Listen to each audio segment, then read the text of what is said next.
Hey everybody, you are on the cutting edge and I'm Buck Wild. As has been the case, new stories come out before the ink dries on the old ones. Remember to do your own research and come to your own conclusions. Now let's get to the news.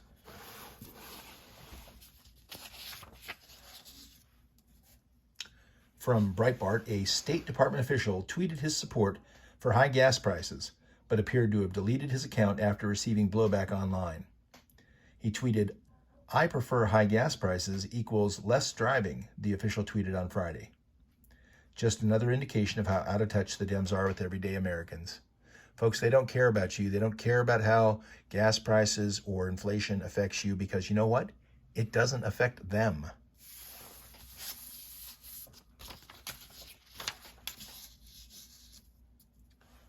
From PJ Media, former White House COVID-19 official Deborah Birx says that she knew that the vaccines wouldn't protect against infection. If you remember, back on July 21st, 2021, President Biden told a town hall crowd that if you were vaccinated, you wouldn't get COVID-19. Rachel Maddow said in March of 2021 that a vaccinated person would not be infected by the virus.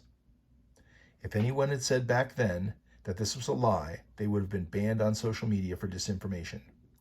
Now the Scarf Queen, as Rush Limbaugh called her, comes out and admits that the conspiracy theorists were in fact correct all along, and the media and the medical establishment wonder why we don't trust them.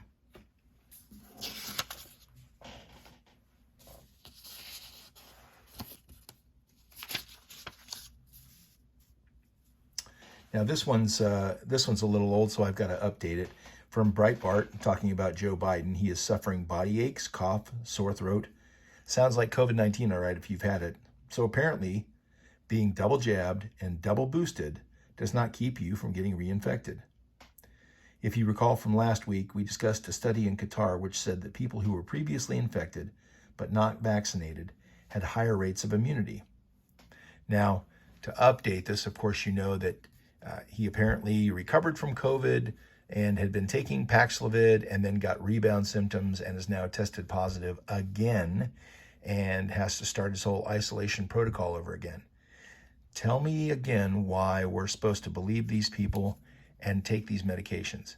As a side note, folks, whatever your personal feelings are for Joe Biden, it's incumbent upon us to pray for his health. After all, just look at who would take his place if anything happened to him. Egads. This story is from the Gateway Pundit out of Michigan. A Michigan news station posted the primary election winners 1 week before the election. Please take a minute to read this story and then consider how it is that people who suspect cheating in our elections are called kooks, nuts, tinfoil hat wearers, etc.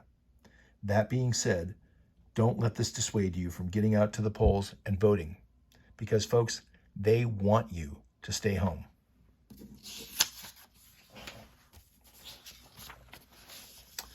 From Zero Hedge, I threw this one in for kicks and giggles. Ted Cruz was speaking at a Turning Point event for conservative students. He introduced himself and stated that his pronoun is kiss my ass. Cruz added that you can't teach the Bible, but you can teach children that men can get pregnant.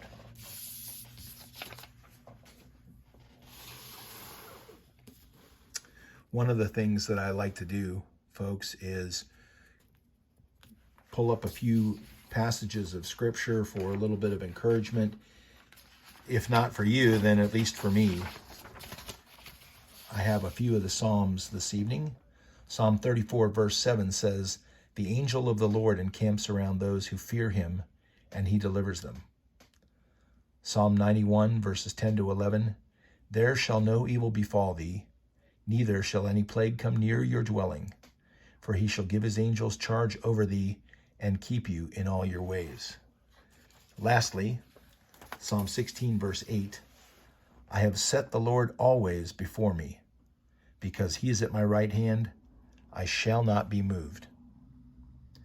Well, folks, that's my 2 cents for now. Thanks for your patience. Thanks for watching. I hope you have a great week. Good night.